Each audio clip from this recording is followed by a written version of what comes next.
Salut les amis, alors cinquième jour de la troisième phase d'entraînement, samedi 23 novembre. Là je m'apprête à quitter Gisors, il est presque 1h de l'après-midi. Il a plu toute la matinée là. Bon, comme vous avez vu, j'ai bien profité de la soirée d'hier. En fin de compte, il y avait une soirée privée juste à côté de mon hôtel. Et je me suis fait inviter et j'ai passé une super soirée. Voilà, il y avait un petit groupe qui jouait. Très bonne soirée. Donc j'ai profité et puis là je pars. Donc je pense que je vais pas faire une grande distance aujourd'hui. Bon, de toute façon, c'est un peu la difficulté. C'est ça qui va vraiment être embêtant à gérer, c'est les périodes de pluie. Et notamment quand il pleut toute la journée. Là, j'ai pu laver mon linge hier, mais j'ai mes chaussettes qui sont encore humides. Donc j'espère que le temps va se maintenir. Là, il s'est arrêté de pleuvoir. Que je puisse les faire sécher un peu à l'extérieur de mon sac. Voilà, ça va vraiment être... la pluie qui va me limiter, qui va me poser des soucis sur le grand sentier de France.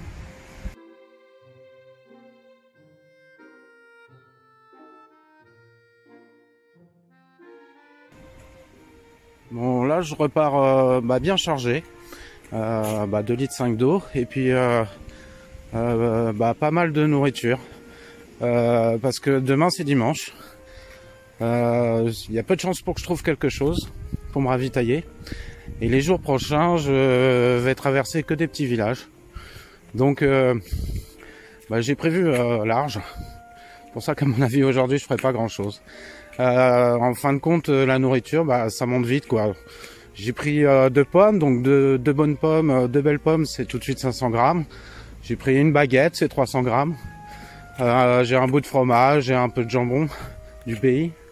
Donc ça chiffre vite en fin de compte. Et ça va être une des difficultés, gérer les ravitaillements. De manière à pas m'alourdir trop quand c'est pas nécessaire. Et bon, je sais que sur le grand sentier de France, j'aurai des périodes où je pourrai pas me ravitailler régulièrement. Bon voilà, le sac est décoré. J'ai pas trop le choix. Si je laisse mes chaussettes à l'intérieur du sac, elles vont moisir à moitié, donc j'ai pas trop le choix que de les mettre à l'extérieur. Là il pleuviote un petit peu, mais bon, il y a pas mal de vent, j'espère que... Bon, il s'est remis à pleuvoir, donc j'ai remis le sursac. Je vous en parlais, je sais plus si c'est hier ou avant-hier. Donc là je viens juste de quitter Gisors. Il faut que je rattrape le GR.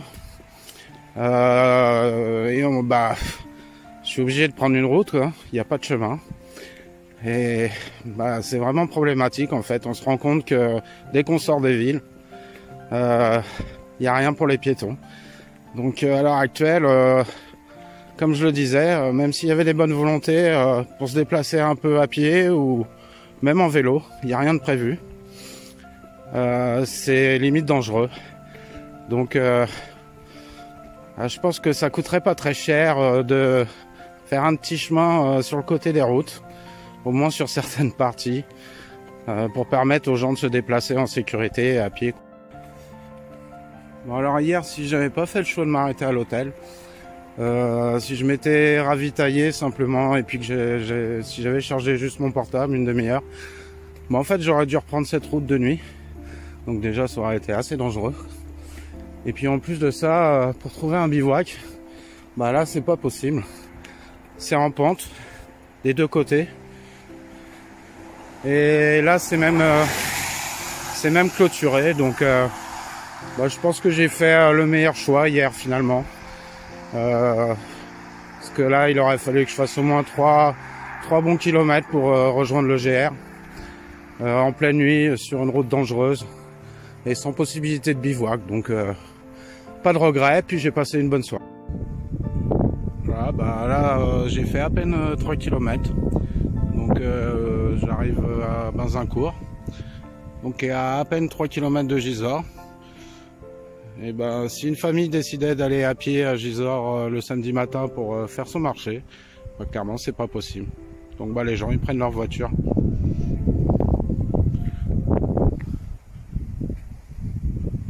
pense qu'on peut pas vraiment leur reprocher de le faire hein, dans ces conditions-là.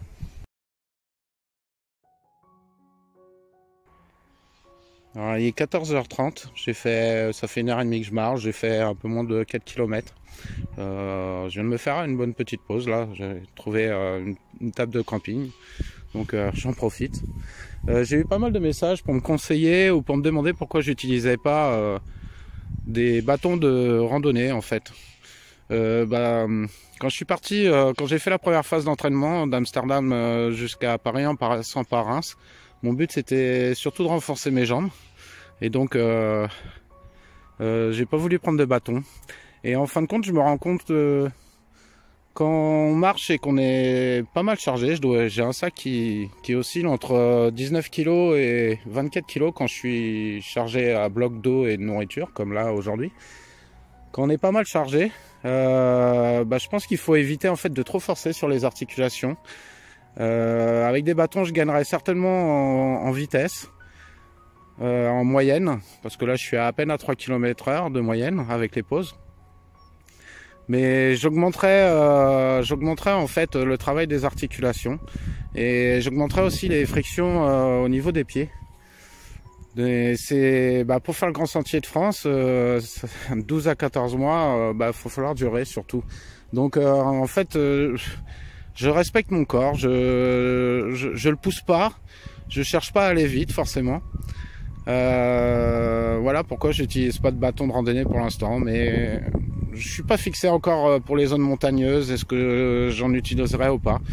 Je vais voir au fur et à mesure, mais pour l'instant, je préfère m'en passer pour éviter des blessures inutiles en fait en forçant. Et puis j'ai remarqué aussi, c'est quand on marche qu'on est pas mal chargé, on a tendance à balancer les bras les bras de droite à gauche. Et en fin de compte, je pense que c'est la marche naturelle de l'homme. Ça permet de contrebalancer justement le poids du sac. Et si j'avais des bâtons, je ferais plus le même mouvement. J'aurais plutôt tendance à mettre les bras devant moi et derrière moi, plutôt que de les faire balancer sur le côté. Donc l'homme a toujours marché sans bâton jusque-là. Je dis pas que c'est pas bien. Pour ceux qui font de la marche nordique ou peut-être ceux qui marchent légers, les mules, les marcheurs ultra légers, ça peut être intéressant, mais je peux pas marcher ultra léger sur un an avec un sac. J'ai essayé de faire un sac pour les 4 saisons, donc je suis forcément pas mal chargé. Bon là je me suis fait avoir. Obligé de faire un détour.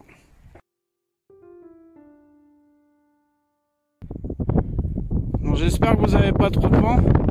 Alors là en fait il est 15h45, j'ai à peu près 1h15, 1h30 de jour encore. J'ai fait 8 km 5. En fait je traverse voilà, une immense plaine. Voilà. Donc je me dirige par là. Je vais passer un petit village. Et ensuite je devrais tomber sur un bois. J'espère que je pourrai m'y installer. Il y a pas grand chose par ici. Voilà, ça risque d'être une des difficultés que je vais rencontrer sur le Grand Sentier de France aussi, c'est de me trouver des bivouacs acceptables. Parce que là, à part m'installer au milieu du chemin, bon c'est une possibilité, mais je serai en plein vent, c'est pas terrible. Autour, c'est que des champs. Et je veux quand même pas me mettre au milieu des champs, quoi. Donc j'espère y arriver avant la nuit au niveau de ce petit bois. Je pense qu'il me reste peut-être 6-7 km pour y arriver. Alors je sais pas si c'est très net à l'image là. En fait on voit là sur le chemin la pelouse. Il y a des zones où elle est jaune. Et sur le côté c'est pareil, on voit la couleur, elle est pas verte, elle est jaune. Alors pourquoi ? Parce que certainement que l'agriculteur a utilisé un herbicide avant de semer son blé. Donc ça doit être du blé OGM pour résister à l'herbicide. Hein. Et cette terre là en fait là, tout ça, cet immense champ, bah il n'y a plus de vie dedans quoi. Parce que forcément les millions d'animaux qui vivaient dans ce sol là, avec les herbicides, les fongicides, les pesticides et compagnie, ils sont quasiment tous morts. Je crois vraiment qu'on arrive à la fin d'un système quand on voit ça. Et il suffit vous allez peut-être avoir du vent, mais je vais vous le montrer quand même. Il suffit de regarder de l'autre côté et on voit là un champ pareil cultivé. Et on se rend compte que y a quasiment rien qu'à pousser. Voilà, c'est hyper éparse. Donc c'est pas la faute de nos agriculteurs, hein. On les a poussés dans ce système-là. Ils n'ont pas eu trop le choix, à vrai dire. Je pense que maintenant, il faudra les aider à changer de système parce que non seulement je pense que l'agriculture intensive arrive au bout d'un chemin là, mais en plus, on le retrouve dans nos assiettes après. Alors c'est sûr qu'il nous faudra quand même toujours des champs de grande culture hein, pour faire pousser du blé, du maïs. On peut le faire en petit maraîchage, mais c'est quand même limité. Pour nourrir 60 millions de personnes, il faudra toujours de la grande culture. Mais je pense qu'il faut qu'on arrête ce système-là, hyper productiviste, parce que c'est la fin de nos terres, quoi. Et c'est aussi la fin de nos agriculteurs. Il y en a de moins en moins, et il y en a un qui se suicide par jour. Donc je pense qu'il faut les aider. Et c'est pour ça que je pense que créer des petites structures en permaculture à la campagne, en association avec les agriculteurs qui connaissent le métier, qui ont l'amour de leur métier, pour aider les sans-abri, je pense que ça serait une bonne solution, une bonne synergie en tout cas. Ça permettrait de revitaliser un peu nos campagnes, parce qu'on se rend compte là, depuis que je suis parti de Paris, à partir de 40 km de Paris, à part les grandes villes comme Gisors ou Magny-en-Vexin, tous les petits villages, en fin de compte, il n'y a plus rien, il n'y a plus de commerce.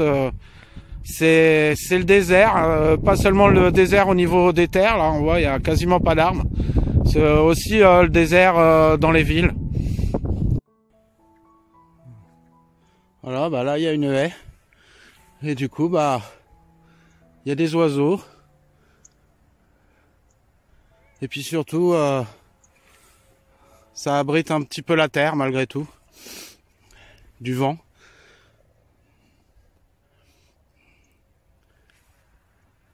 Donc je pense qu'il faudra remettre des... voilà, là c'est flagrant hein. Sur le chemin l'herbe est bien verte, un peu brûlée à certains endroits mais ça va. Et là elle reverdit un peu, mais on voit qu'elle a souffert. Elle a pris un herbicide hein. C'est pas la même couleur des deux côtés.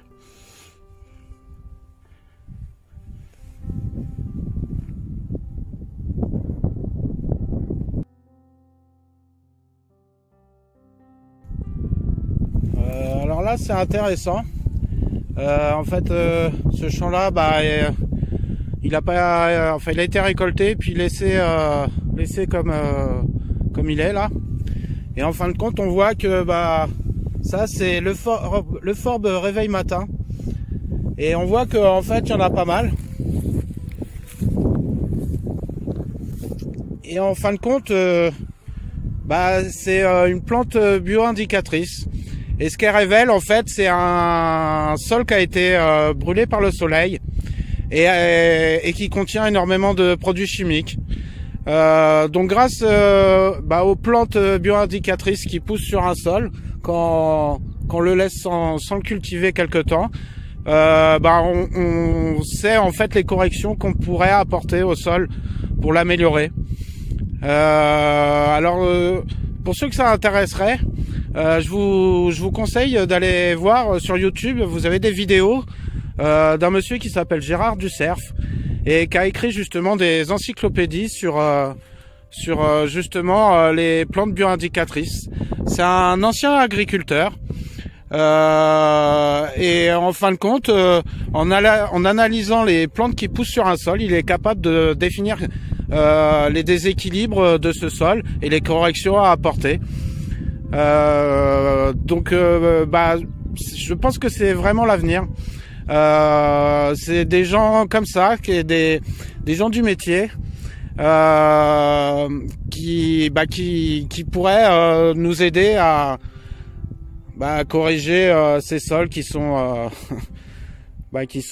pleins de produits chimiques, entre autres là, avec le Forbe réveil matin. Donc si vous avez ça dans votre jardin, c'est soit que la terre a été brûlée par le soleil parce qu'elle manquait de couverture végétale, ou alors que éventuellement il y a des traces de produits chimiques.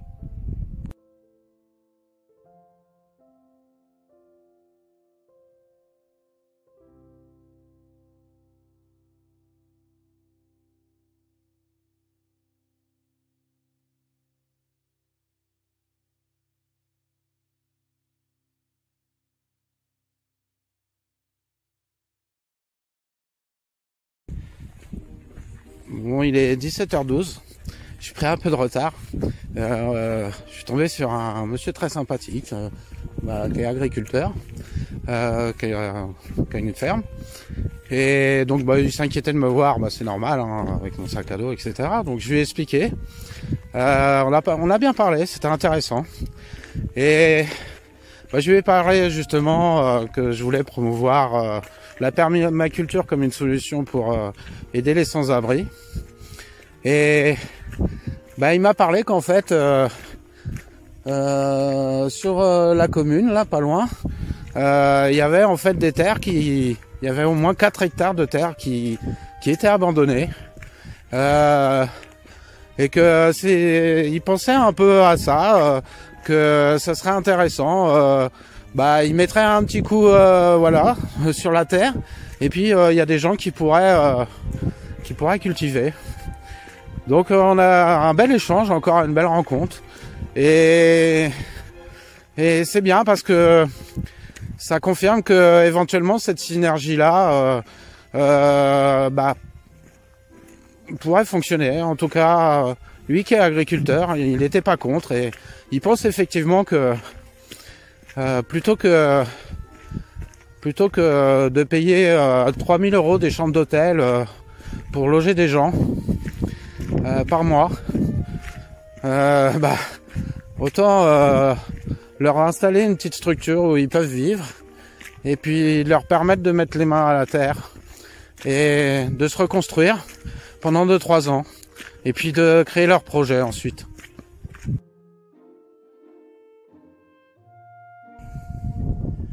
Bon, ça devient un peu boueux si je continue plus loin. Le bois, il est vraiment dense. Je pense que j'arriverai pas à installer ma tente. Donc je pense que je vais m'installer là. Il y a une zone herbeuse. Je vais monter la tente. Je suis un peu abrité du vent quand même. Donc je préfère normalement me mettre en forêt, quoi. Mais là, il va faire nuit. Je vais m'installer là. Il y a des zones relativement plates, donc ça devrait pas être trop un problème pour installer ma tente.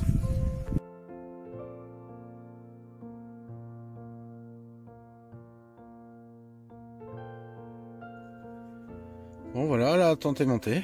Bon, je pense que je vais passer une bonne nuit. Il fait pas frais là ce soir, pas trop. 11 degrés apparemment pour l'instant. Voilà, et puis pour une fois je suis pas en forêt, donc ça change aussi. Et puis j'essaye de finir de faire sécher mes chaussettes comme je peux, à l'arrache. Voilà. Allez, à demain.